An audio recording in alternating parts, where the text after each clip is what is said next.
Pour tous ceux qui aiment les répliques, eh bien, il y a un nom qui ressort, c'est celui de Michel Pigeon. Michel, comment ça a commencé cette passion pour la voiture?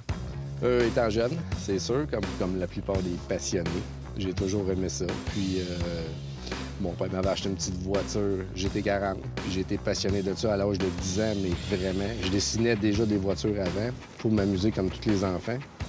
Puis, j'ai tombé en amour avec la GT40. C'était ma passion, j'en rêvais. Je rêvais de m'asseoir dedans un jour. Pour en arriver là, ben j'ai commencé à...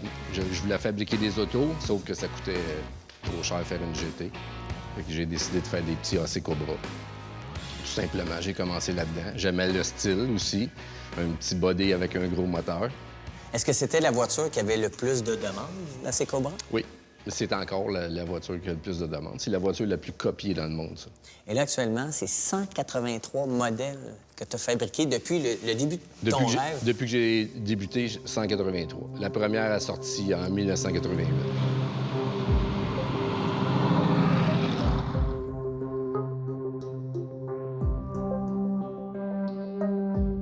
Comment on s'organise pour faire en sorte d'arriver à une réplique le plus réaliste possible? Premièrement, j'ai ramassé beaucoup de photos, ça c'est sûr, plein de photos. J'ai commencé à écrire dans des compagnies qui en fabriquaient aux États-Unis. Puis j'étais en voir, je les aimais pas, il y a des choses que j'aimais pas. Puis un jour, j'ai tombé sur une qui était à mon goût, une Everett Morrison. J'ai commencé avec ça. Je l'ai ramenée chez moi. J'ai modifié tout ce que j'aimais pas dessus. Je me suis moulé dessus. C'est comme ça que ça a commencé. Le défi est non seulement de fabriquer la voiture, mais aussi fabriquer des outils. Et ça c'est compliqué. Très long. Les outils, c'est plus long à fabriquer que fabriquer les pièces quand tu as l'outil pour le faire. Fait que faut que tu fasses vraiment des jigs. Fait que tu fais des pièces de métal soudées sur, dans le fond, on appelle une jig, on appelle vraiment, c'est un frame master. Faut faire des trous tout boltés pour que ça soit défaisable facilement aussi, pour pouvoir en reproduire un après l'autre, qui soit toujours pareil aussi, là. C'est très important. Une jig, c'est une structure qui permet de fabriquer le châssis pour avoir les bons points d'ancrage pour assembler les éléments mécaniques. Et là, après avoir fabriqué quoi? 183 répliques d'AC Cobra, on s'est lancé dans le rêve de sa vie, fabriquer la GT40. Ça, c'est quelque chose. Ça, c'est tellement passionnant que tu as des larmes aux yeux quand tu es assis dedans. C'est un rêve que j'ai attendu 40 ans. La GT40, c'est une voiture fabuleuse qui a été conçue par une rivalité accrue entre Ferrari et Henry Ford, parce que Henry Ford pensait acheter Ferrari et Ferrari avait eu la condition de ne pas participer aux 24 heures du Mans si Ford rachetait la compagnie. Et là, une rivalité incroyable s'est formée entre Ferrari et Henry Ford. Et Henry Ford a décidé de battre Ferrari sur son territoire aux 24 heures du Mans. Et on l'appelle GT40 parce qu'elle mesure 40 pouces de haut. Est-ce que tu as essayé de t'en acheter une, de t'en procurer une Ford GT40 au début? Oui, trop cher. Combien? 400, 500. Oh! Oui. J'avais déjà trouvé, quand j'étais plus jeune, une usagée accidentée, puis j'avais manqué le deal, fait que je l'ai jamais eu. Il faut dire qu'il y a eu des éléments qui ont été réunis pour permettre la réalisation du rêve comme tel. Des amis. J'ai un ami qui avait acheté les moules qui venaient d'Angleterre de Ken Atwell. Ken Atwell, c'est un gars qui en fabriquait en Angleterre. Au départ, t'as pas les mesures, t'as rien. C'est dur. Avec des photos, c'est faisable. Sauf que c'est jamais à l'échelle à 100 tandis que là, on a les vrais. Là. Fait que, oui. Là, aujourd'hui, la porte que j'enlève sur une voiture moulée chez nous, puis je la mets sur une vraie, ça va là, la porte, là. Est-ce que, justement, d'avoir mûri ce rêve-là pendant autant d'années a fait en sorte que ça a rendu plus facile la fabrication de l'auto? Parce que on s'est inspiré, on a eu le temps de réfléchir, de savoir par où commencer.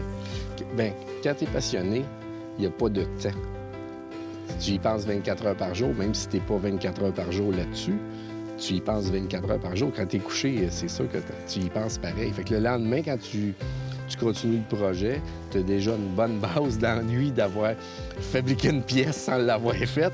Mais le lendemain, je trouve qu'elle est beaucoup plus facile à fabriquer ou à installer.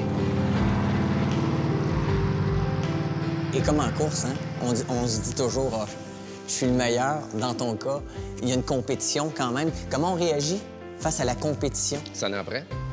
Les gens, ils vont voir partout. Ils vérifient comme fois ailleurs, puis ils viennent les acheter chez nous.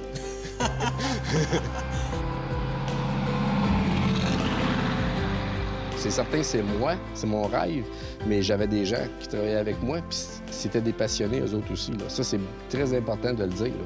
Là. Des maniaques aussi. Là. Ils étaient fiers de toucher à la voiture pour la faire. Là. Ça, c'est important. Là.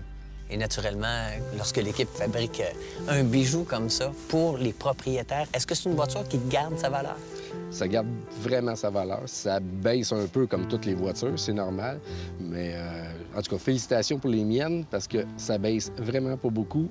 Allez sur l'Internet, allez voir les prix que nos voitures se vendent comparativement à d'autres. Quand ils sont usagés, on est toujours plus cher que les autres. Il faut le dire, hein? L'émotion, ça n'a pas de prix. Ça n'a pas de prix. Et quand même, il y a des moments difficiles là-dedans. Dernièrement, l'incendie au garage avec tout. Perte totale. Ah oui, perte totale. J'ai tout perdu. Tout ce qui est mesure, frame, jig, tous les plans pour fabriquer un frame de Cobra, ça a tout passé au feu.